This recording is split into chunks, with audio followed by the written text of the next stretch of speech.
My fellow Americans, I come before you tonight as a candidate for the vice presidency and as a man whose honesty and integrity has been questioned. Now, the usual political thing to do when charges are made against you is to either ignore them or to deny them without giving details. I believe we've had enough of that in the United States, particularly with the present administration in Washington, D.C. To me, the office of the Vice Presidency of the United States is a great office, and I feel that the people have got to have confidence in the integrity of the men who run for that office and who might obtain it. I have a theory, too, that the best and only answer to a smear or to an honest misunderstanding of the facts is to tell the truth. And that's why I'm here tonight. I want to tell you my side of the case. I'm sure that you have read the charge and you've heard it, that I, Senator Nixon, took $18,000 from a group of my supporters. Now, was that wrong? And let me say that it was wrong. I'm saying, incidentally, that it was wrong, not just illegal, because it isn't a question of whether it was legal or illegal. That isn't enough. The question is, was it morally wrong? I say that it was morally wrong if any of that $18,000 went to Senator Nixon for my personal use. I say that it was morally wrong if it was secretly given and secretly handled. And I say that it was morally wrong if any of the contributors got special favors for the contributions that they made. And I'd like to tell you this evening that just an hour ago, we received an independent audit of this entire fund. I suggested to Governor Sherman Adams, who was the chief of staff of the Dwight Eisenhower campaign, that an independent audit and legal report be obtained. And I have that audit here in my hands. It's an audit made by the Price Waterhouse and Company firm, and the legal opinion by Gibson, Dunn & Crutcher, lawyers in Los Angeles, the biggest law firm, and incidentally, one of the best ones in Los Angeles. I'm proud to be able to report to you tonight that this audit and this legal opinion is being forwarded to General Eisenhower. And I'd like to read to you the opinion that was prepared by Gibson, Dunn & Crutcher, and based on all the pertinent laws and statutes, together with the audit report prepared by the certified public accountants. Quote, "It is our conclusion that Senator Nixon did not obtain any financial gain from the collection and disbursement of the fund by Dana Smith, that Senator Nixon did not violate any federal or state law by reason of the operation of the fund, and that neither the portion of the fund paid by Dana Smith directly to third persons nor the portion paid to Senator Nixon to reimburse him for designated office expenses constituted income to the senator which was either reportable or taxable as income under applicable tax laws. Signed, Gibson, Dunn & Crutcher, by Elmo H. Conley." Now that, my friends, is not Nixon speaking, but that's an independent audit which was requested because I want the American people to know all the facts, and I'm not afraid of having independent people go in and check the facts. And that is exactly what they did. But then I realize that there are still some who may say, and rightfully so, and let me say that I recognize that some will continue to smear, regardless of what the truth may be, but that there has been, understandably, some honest misunderstanding on this matter. And there's some that will say, well, maybe you were able, Senator, to fake this thing. How can we believe what you say? After all, is there a possibility that maybe you got some sums in cash? Is there a possibility that you may have feathered your own nest?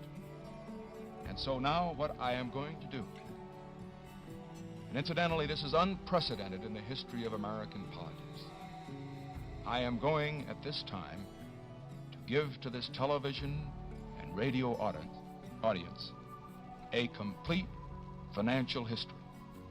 Everything I've earned, everything I've spent, everything I owe. And I want you to know the facts. I'll have to start early. I was born in 1913. Our family was one of modest circumstances, and most of my early life was spent in a store out in East Whittier. It was a grocery store, one of those family enterprises. The only reason we were able to make it go was because my mother and dad had 5 boys, and we all worked in the store. I worked my way through college and to a great extent through law school. And then in 1940, probably the best thing that ever happened to me happened. I married Pat, who's sitting over here. We had a rather difficult time after we were married, like so many of the young couples who may be listening to us. I practiced law. She continued to teach school. Then in 1942, I went into the service. Let me say that my service record was not a particularly unusual one. I went to the South Pacific. I guess I'm entitled to a couple of battle stars. I got a couple of letters of commendation, but I was just there when the bombs were falling. And then I returned to the United States, and in 1946, I ran for the Congress. When we came out of the war, Pat and I, Pat, during the war, had worked as a stenographer and in a bank and as an economist for a government agency. And when we came out, the total of our savings from both my law practice, her teaching, and all the time that I was in the war, the total for that entire period was just a little less than $10,000. Every cent of that, incidentally, was in government bonds. Well, that's where we started when I go into politics. Now, what have I earned since I went into politics? Well, here it is. I've jotted it down. Let me read the notes. First of all, I've had my salary as a congressman and as a senator. Second, I have received a total in this past 6 years of $1,600 from estates which were in my law firm at the time that I severed my connection with it. And incidentally, as I said before, I have not engaged in any legal practice and have not accepted any fees from business that came into the firm after I went into politics. I have made an average of approximately $1,500 a year from non-political speaking engagements and lectures. And then fortunately, we've inherited a little money. Pat sold her interest in her father's estate for $3,000, and I inherited $1,500 from my grandfather. We lived rather modestly. For 4 years, we lived in an apartment in Park Fairfax in Alexandria, Virginia. The rent was $80 a month. And we saved for the time that we could buy a house. Now, that was what we took in. What did we do with this money?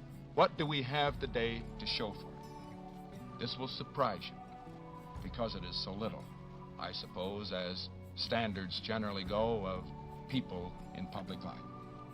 First of all, we've got a house in Washington which cost $41,000 and in which we owe $20,000. We have a house in Whittier, California, which cost $13,000 and on which we owe $3,000. My folks are living there at the present time. I have just $4,000 in life insurance, plus my GI policy, which I've never been able to convert and which will run out in 2 years. I have no life insurance whatever on Pat. I have no life insurance on our 2 youngsters, Tricia and Julie. I own a 1950 Oldsmobile car. We have our furniture. We have no stocks and bonds of any type. We have no interest of any kind, direct or indirect, in any business. Now, that's what we have. What do we owe? Well, in addition to the mortgage, the $20,000 mortgage on the house in Washington, the $10,000 one on the house in Whittier, I owe $4,500 to the Riggs Bank in Washington, D.C., with interest at 4.5%. I owe $3,500 to my parents, and the interest on that loan, which I pay regularly because it's the part of the savings they made through the years they were working so hard, I pay regularly 4% interest. And then I have a $500 loan, which I have on my life insurance. Well, that's about it. That's what we have, and that's what we owe. It isn't very much, but Pat and I have the satisfaction that every dime that we've got is honestly ours. I should say this, that Pat doesn't have a mink coat, but she does have a respectable Republican cloth coat. And I always tell her that she'd look good in anything. One other thing I probably should tell you, because if I don't, they'll probably be saying this about me, too. We did get something, a gift, after the election. A man down in Texas heard Pat on the radio mention the fact that our two youngsters would like to have a dog. And believe it or not, the day before we left on this campaign trip, we got a message from the Union Station in Baltimore saying they had a package for us. We went down to get it. You know what it was?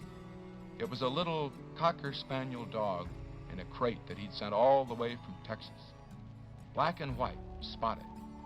And our little girl, Tricia, the 6-year-old, named it Checkers. And you know, the kids, like all kids, love the dog. And I just want to say this right now, that regardless of what they say about it, we're going to keep it.